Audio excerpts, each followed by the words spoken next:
Good evening and salutations, my J-Trans. Molly Molly and Christine. You know, they both look like a pair of jackasses. Molly came across like the things that she sat there and said about her sister. You would honestly sit there and think that that was not her sister. She came over there with papers to have Christina sign because she and TJ pretty much took this ass backwards take on the fact that Christina didn't tell Perez, about the baby and the information and why she's having a baby and everything like that. So because she didn't say anything, automatically it meant that she wanted to keep the baby. Which is just like, what? Like any normal person with a functioning brain would have been like, they wouldn't have jumped to that conclusion. Or even if they did, they would have sat there and talked it out. No, no, no, no, no, no, no, no, no. Not Molly and TJ. Because from jump, they've come across as insufferable, ungrateful, and a bunch of other things I'm not going to get into. But yeah, that's pretty much. She's like, oh well, you didn't say anything, and it's common sense for you to. When she said it wasn't that hard. It was common sense for you to sit there and say a couple of things. As far as I'm the surrogate and this, that, and the third. First of all, let's just be very clear about this. That interview had nothing to do with her baby. Okay, so when it really comes down to it, and I'm surprised she didn't say anything, or she didn't say this, that she wanted to keep the attention on Blaze trying to recover her career, not get into the nitty gritty of Christina and why she's pregnant. Because I felt like that would have took away focus, which they didn't bring up, and I find that kind of weird. But that was her take on it. So she's like, "All right, you know what? Listen, I need you to sign these papers." And the papers pretty much sit there and say that it's terminating her rights. She looks at it, she's like, "Terminate? What do you mean by terminate?" And I'm sitting there looking. I was like, okay, so she's doing it in this very inconsiderate, bitchy way. But at the end of the day, she's like, hey, listen, whether you sign them now or you sign them after you get birth, you still got to sign them. So just sign it now. And I'm like, oh, okay, well, I mean, sure, just sign it and get her out of your face or whatever. But she doesn't do it. She's like, well, there's a lot that's going on and this, that, and the third. And I'm just like, Christina, you're not helping the situation. And this is why I sit there and say that they both look like a pair of jackasses. Okay? Because when it comes down to it, she's pretty much just like, well, I mean, how do I know that you and TJ aren't going to break up or anything? Over a fight? And that's when Molly was like, couples have fights. You think just because we have one fight, we're going to break up? And she's just looking like, yes. Like, unless it's a drag down, full on putting hands on each other, and they know each other that long, that is one of those things where she's taking a situation and blowing it way out of proportion. Both of them are. But then Molly brings up Christina's history, her failed relationship. She throws all that in her face, and she does it in the most mean spirited and nasty way possible. And again, you would sit there and think that that's not her sister. That they've been rivals since high school, and she finally just let her have it.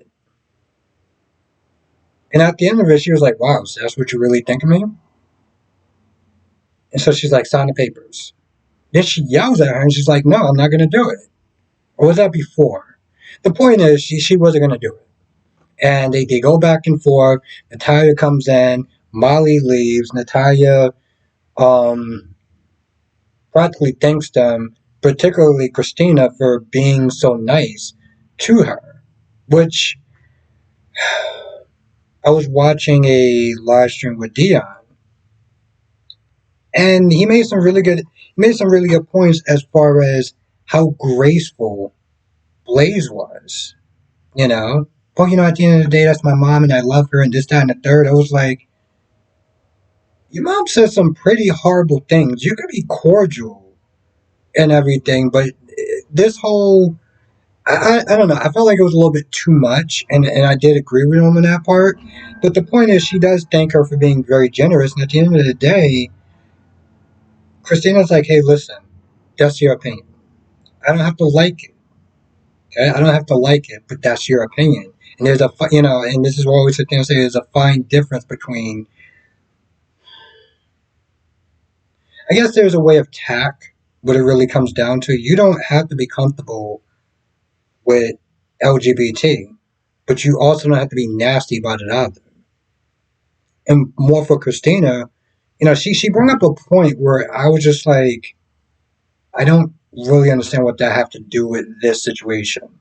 She brought up something about a landlord not renting to her because she's gay, and I would sue, and I would be upset, and I'm just like, I don't really understand what does that have to do with this conversation. I felt like that comment was just literally kind of left field. Um, they seemed like they came to some sort of understanding at the very least. And people can sit there and change, if they want to, and see a different side and grow and stuff like that. And I think that's probably what's going to wind up happening with Natalia. Because here's the thing, I can't imagine her just being like that throughout her time on the show. Being very homophobic. I can't see it, just for a couple of different reasons. Now Jason and Diane are trying to come up with a strategy to help Carly. And at first, Jason's like, what, listen, you just throw me under the bus, say that I coached her and everything like that, and we gotta do something to get Carly off.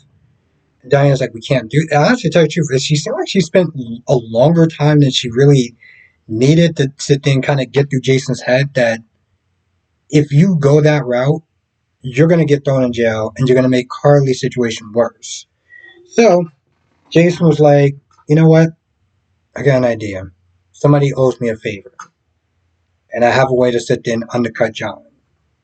I'm thinking that it's Ava that time that I don't know, he helped her or whatever, or maybe she helped him. Okay, now that I think about it, I have no idea who the hell it is. Oh, it's Anna. Never mind.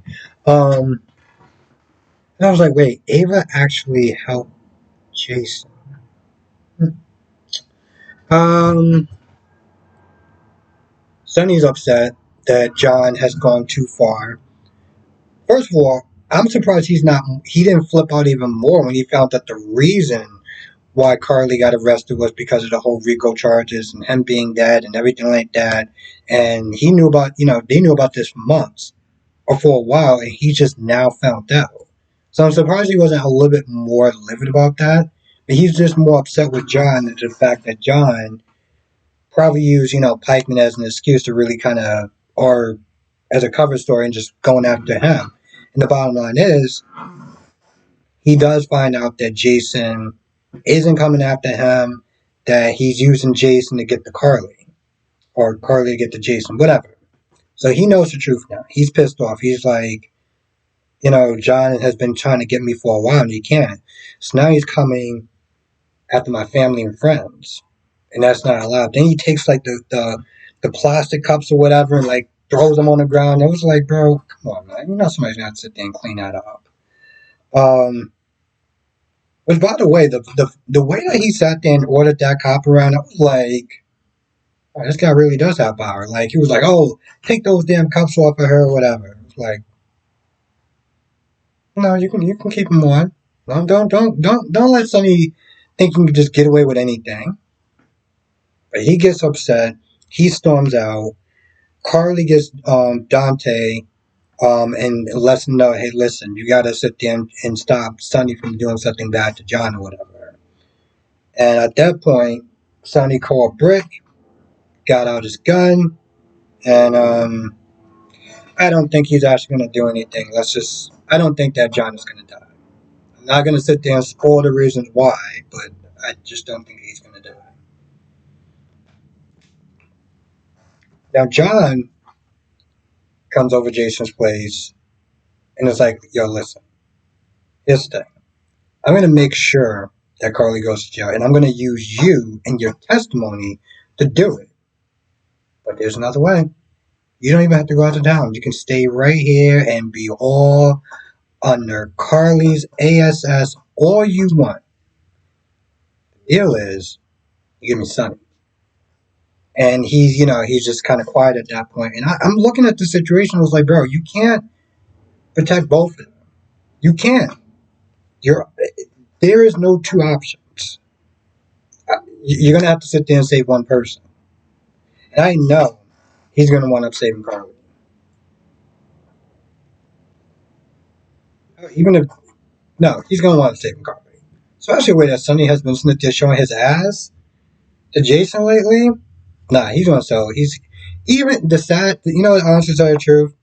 Even if Sonny was very happy that he got back in town and he was his best friend, his brother and everything. At the end of the day, he's still going to choose Carly. Hell, he chose Carly over his own kids. I'm pretty sure he's going to choose Carly over Sonny. Um,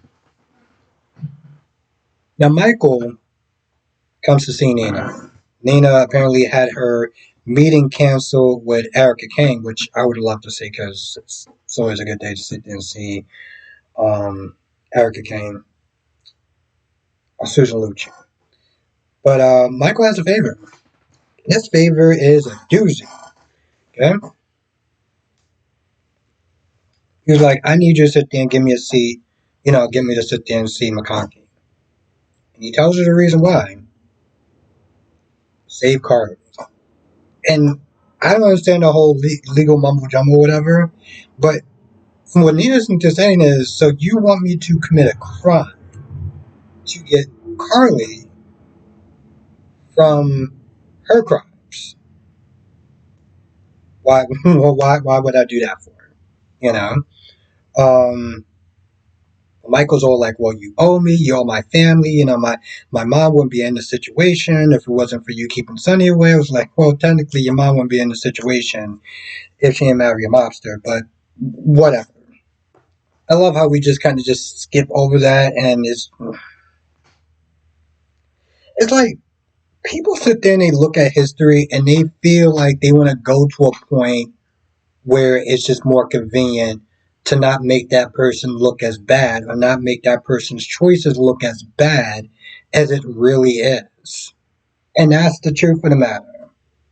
If it wasn't for Nina, then then Sonny would be there and everything would be all cozy and Carly wouldn't have to go to jail. If Jason wasn't there, if Jason was at the meeting and he didn't get hurt, then Carly wouldn't have had to go to the meeting. So it's not exactly really Carly's fault because Jason should have went to the meeting. But they don't go back farther enough, and I'm just gonna sit there and say it. I've been getting smoked so far throughout the comment section, so why not? People don't go that far because they like Carly. And the thing is, you can like Carly, but it's okay to sit there and call Carly out on her itch. Hell, Jason's my favorite character. If you've been watching my reviews, I've been going hard on Jason. I've been going hard on Jason. And Jason's still my favorite character, but as I always sit there and say, no one is spared the rod. Okay? But anyway, he sweetens the deal by sitting there saying, hey, listen, if you do all this, you pull it through, I will sit there and tell Willow, this is all you. This was your idea. I'm not even going to sit there and take credit for any of this. So she agrees. She calls McConkey. She does sit there and say, hey, listen, if this falls apart, this is not even in a legal sense of you probably going to jail or anything like that, or her going to jail maybe. But McConkey is going to mess up his legacy. Drew is going to be screwed with his campaign. Of course, it really shouldn't be a concern of his, seeing how Drew and Willow are probably going to sit there and wind up hooking up fully. But she agrees and makes the meeting happen. Oh, and there was this whole other part because I totally forgot about that, where Anna's they're telling Dante that Jack has practically disappeared. Records and everything like that of him being in Pentonville, done, gone. Um, she did sit there and say that Brennan might actually have some sort of dirt on John. And I'm sitting there thinking, well, if that's the case, then most likely John could have had something to do with it. I'm not calling him Jagger. I will not call him Jagger. That's just not going to do it. But also, Dante knows about Jason being an informant to protect Carly. So they also talk about GH. Since they scrubbed the prison's records, they scrubbed the PD's records. So she was like, check during the hospital. I'm pretty sure that's going to be a dead end as well because whoever these people are, they're smart, they're brazen, they have money, and mistakes is just not an option. Of course, he doesn't necessarily get to the hospital because he's called to sit there and talk to Carly, and Carly's like, "Hey, listen, you got to go after Sonny." Now, I feel like that's about it, but there may be some more stuff I could have probably left out. I don't know. So, either write it in the comment section or come to the live stream tonight, 8 p.m. Eastern, 5 p.m. Pacific. We'll talk about all the shows, General Hospital, Days of Our Lives, Born the Beautiful, Young and Restless. And with that being said, I'm going to go. I'll see you in the next video.